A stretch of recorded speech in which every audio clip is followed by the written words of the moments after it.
வணக்கம் நண்பர்களே. ரொம்ப நாள் ஆச்சு. ஆக்சுவலா என்னன்னா, இன்னைக்கு ஒரு டிசி கன்னியா திரும்ப ரொம்ப நாள் கழிச்சு ஒரு நல்ல படம் பார்த்தேன். சூப்பர்மேன். ஆக்சுவலா நல்ல படம்னு நான் மட்டும் தான் சொல்லிட்டு இருக்கேன்.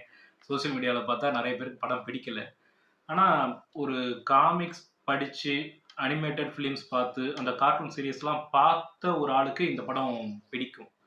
என்னன்னா, இப்போ ஆரம்பத்துலருந்து பேசணும்னா, மார்வல் படங்கள் வர ஆரம்பிச்சதுக்கு அப்புறம், நல்லா வளர வளர டிசிய போட்டு அடிக்கிறது ரொம்ப அதிகமாயிருச்சு. அதுக்கேத்த மாரி அ டிசியும் வந்து அப்டேட் ஆகாம, அந்த டார்க் மோட்லருந்து வெளிய வராம அப்படியே இருந்தாங்க.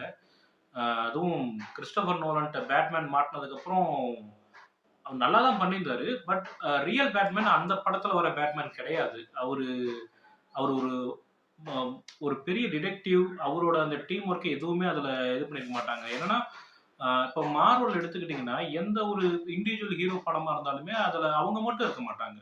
அந்த டீம் அப்பப்ப யாராவது ஒருத்தர் 2 பேர் சும்மா வந்துட்டாவது போவாங்க. அ டிசில அத பண்ணவே இல்ல. சூப்பர்மேன் இது பண்ணா ஏதோ கிளைமேக்ஸ்ல சும்மா வந்துட்டு போவாங்க. ஜஸ்டிஸ் லீக் வந்தது. ஜஸ்டிஸ் லீக்லயுமே ஃபர்ஸ்ட் வெர்ஷன் வந்து அடி வாங்கி, அதுக்கப்புறம் எல்லாரும் ட்விட்டர்ல டர்ன் பண்ணி, ரீமாடல் பண்ணி, அவரோட வெர்ஷன் ரிலீஸ் பண்ணதுக்கப்புறம் தான் கொஞ்சம் ஹிட் அடிச்சது. போச்சு நம்மலாம் வந்து டிசிய வந்து படங்களாவும், அதாவது காமிக்ஸாவும், அனிமேட்டடாவும் மட்டும் தான் பார்த்துக்கணும் போல அப்படிங்கும்போது தான் ஜேம்ஸ் கன்ட்ட இந்த படம் மாட்டுச்சு. ஆக்சுவலா ஜேம்ஸ் கன் யாருன்னா, கார்டியன்ஸ் ஆஃப் கேலக்ஸி டைரக்டர். அதாவது மார்வல்ல படம் பண்ண ஒரு டைரக்டர். அவரு வந்து நெறைய லைட்டு, ஆ ஃபுல்லா கலர்ஃபுல்லா படம் எடுக்குற ஆளு.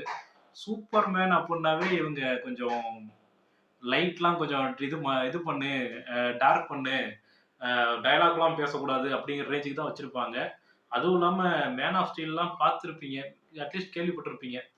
அதுல இருக்க சூப்பர்மேன்லாம் பார்த்துட்டு இத பார்த்தா, என்னடா இது எல்லாமே அடி வாங்கிட்டே இருக்கான். போறவன் வரவன்லாம் அடிக்கிறான் அப்படிங்கிற மாரி தான் இருக்கும். ஆக்சுவலா அப்படி இல்ல.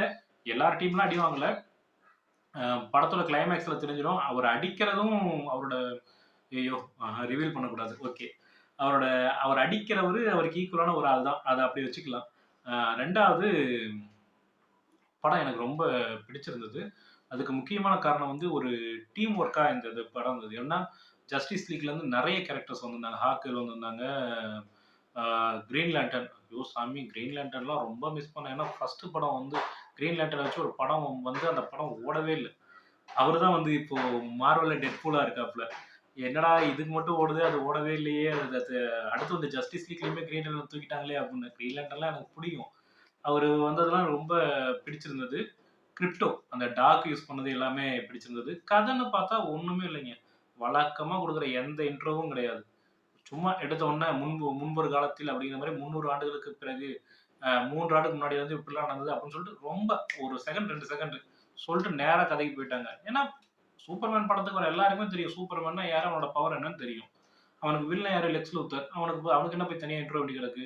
இப்ப என்ன டார்க் நைட் சீரிஸ் எடுக்கும்போது என்ன ஜோக்கருக்கு தனியா இன்ட்ரோடக்ஷனா குடுத்துட்டு இருந்தாங்க. ஜோக்கர்ன்னு தனியா படம் வந்தது வேற. அது மாரி தான். இந்த படம் ஆரம்பிச்ச உடனே எந்த கேரக்டருக்கும் எந்த இன்ட்ரோவும் கிடையாது. எடுத்த உடனே கதை ஆரம்பிக்குது. ஆக்சுவலா படம் ஆரம்பிச்ச ஃபர்ஸ்ட் சீனே அடி வாங்கி தான் சூப்பர்மேன் விழுவாப்புல. ஒரு சூப்பர்மேன் படத்துல எடுத்த உடனே ஆளு அடிபட்டு கீழ விழுந்து, நாய் அவர காப்பாத்தி கூட்டு போறதெல்லாம் எவனும் எதிர்பார்த்திருக்க மாட்டான். ஆக்சுவலா ஒரு மாரி பிடிச்சிருந்தது எனக்கு அது. அ ஒரே மாரி பார்த்தா போர் அடிக்கும் இல்லையா? குங்ஃபூ ஹசல்ன்னு ஒரு படம். தமிழ்ல மிரட்டல் அடின்னு வந்தது. அந்த படம் பார்த்தீங்கன்னா, ஹீரோ கிளைமாக்ஸ்ல மட்டும் தான் சண்ட போடுவாப்புல. அதுவரைக்கும் படம் ஆரம்பிச்சதுலருந்து கடைசி வரைக்கும் அவர் அடிக்காத ஆளே இருக்காது. தம்மா துண்டு பயலாம் வந்து அடிப்பான். ஆனா, கிளைமாக்ஸ்ல அவரு அடிக்கும்போது பயங்கர மாஸா இருக்கும். அந்த மாரி தான். இதுல கிளைமாக்ஸ்ல எல்லாரையும் அடிச்சு துவச்சுடுறாரு, எல்லாம் பண்ணிடுறாப்புல. அதெல்லாம் எந்த குறையும் இல்ல. நல்லா இருந்தது. ஒரு ஒரு லெக்ஸ் லூத்தரோட பிளானு, அத வந்து இவரு எப்படி மாட்டிக்கிறாரு, எப்படி ரஜினி படத்துக்கு வந்து இன்டர்வல்ல 0 ஆயி அதுக்கப்புறம் மறுபடியும் ஹீரோ ஆவாரு. அது மாரி லெக்ஸ் லூத்தர்ங்கிறவன் கொஞ்சம் கொஞ்சமா அவனோட பிரெயின யூஸ் பண்ணி, மாஸ்டர் மைண்ட் யூஸ் பண்ணி, பெரிய பெரிய இது பண்ணி ட்ராப் போட்டு இவங்கள எல்லா மக்களும் வெறுக்கிற மாரி பண்றது தான் எப்பவுமே பண்ணுவாப்புல. அதுல சிக்கி அதுல வந்து வெளிய வருவாய்ங்க. இதுல வந்து வித் டீம் ஹெல்ப். அவங்களுக்குன்னு இருக்கிற ஜஸ்டிஸ் கேங் வந்து ஹெல்ப் பண்ணுது. ஸோ அது பிடிச்சிருந்தது. அப்புறம் படத்துல அ இந்த மாரி கொஞ்சம் அனிமேட்டட் சீரிஸ் பார்க்காதவங்க, காமிக்ஸ் பார்க்காதவங்களுக்கு நெறைய கேரக்டர் தெரியாது. மெட்டீரியல் மேன்லாம் வருவாப்ல. இந்த படத்துல வந்து கிரிப்டானைட் எங்கேயுமே இல்லாதப்போ, கிரிப்டானைட் உருவாக்குறதுக்குன்னே ஒரு கேரக்டர் கொண்டு வருவாங்க. அந்த கேரக்டர் பார்க்குறவங்களுக்கு தெரியாது. பட் காமிக்ஸ் படிச்சவங்களுக்குலாம் தெரியும். ஸோ இந்த மாரி நமக்கு தெரிஞ்ச, நம்ம படிச்ச கேரக்டர் திரும்ப ஒவ்வொரு இடத்துலயும் ஒவ்வொருத்தரா ரிவீல் ஆகும்போது, நமக்கு கொஞ்சம் படிச்சவங்களுக்கு இன்ட்ரெஸ்ட்டா இருக்கும். ஆனா எதுவும் தெரியாம பார்க்குறவங்களுக்கு, "யார்றா அவன்? இவன் எதுக்கு இங்க வரான்? இவன் யார் இப்படி இருக்கான்? இவனுக்கு ஏன் ஹேர் ஸ்டைல் இப்படி இருக்கு?" அப்படி இப்படிங்கிறதெல்லாம் புரியாது. பட் காமிக்ஸ் படிக்கிறவங்களுக்கு, படிச்சவங்களுக்கு அனிமேட்டட் சீரியஸ் ஒண்ணு தனியா விட்டுட்டு இருக்காங்க டிசில. ஆ அதுவுமே ஒரு தொடர்கதை மாரி வரும்னு வைங்களேன். 2, 2 மணி நேரம் படமா வரும். அந்த படம் பார்க்குறவங்களுக்கு நெறைய கேரக்டர்ஸ் அறிமுகமானவங்களுக்கு இந்த படம் பிடிக்கும். சும்மா டிசிக்குன்னு இருந்த அந்த இண்டிவிஜுவாலிட்டி போயிடுச்சு, அந்த டார்க் போயிடுச்சு அப்டிலாம் இல்ல. இதுலயும் கொஞ்சம் காமெடி சென்ஸ் கலந்திருக்கலாம். இந்த மாரி ஸ்ட்ராங்கான ஹீரோவும் கொஞ்சம் அடி வாங்கலாம். நல்லா தான் இருக்கு. எனக்கு படம் பிடிச்சிருந்தது. ஆம். இதே மாரி அடுத்தடுத்த சீரிஸ் வரும்னு நெனைக்கிறேன். ஏன்னா கிளைமாக்ஸ்ல வந்து சூப்பர் கேர்ள் வந்து கேரளோட கசின் சூப்பர் கேர்ள் வர மாரி தான் படத்த முடிச்சிருக்காங்க. இதே மாரி டிசியும் பண்ணலாம். ஏன்னா இந்த ஷஸாம் வந்தது, ஃபிளாஷ் இது எல்லாமே வந்து கிட்டத்தட்ட மார்வெல் ஸ்டைல் எடுத்திருந்தாங்க. நல்லா இருந்தது. அதையும் அவங்க ஃபாலோ பண்ணலாம். அவங்க படமும் ஓடுச்சுன்னா நல்லாருக்கும். ஏன்னா நெறைய டிசி கேரக்டர்ஸ வந்து மிஸ் பண்றோம். அது வந்து வெப் சீரிஸா வரும்போது ஹிட் அடிக்குது. Flash, arrow, legends of tomorrow இவங்கலாம் வந்து அவ் சீரிஸா வரும்போது ஹிட் அடிக்குது. படமா வர்றது எல்லாமே ஊத்திக்கும்போது ஒரு டிசி கன்னியா உள்ளுக்குள்ள வலிக்குது. இந்த படம் ஓரளவுக்கு ஆவரேஜா போகும்னு தான் நம்புறேன். பார்ப்போம். ஒரு கொஞ்சம் சந்தோஷமா இருக்கு. டிசி படம் பார்த்து, அப்பாடா! சொதப்பி வைக்கல அப்படின்னு.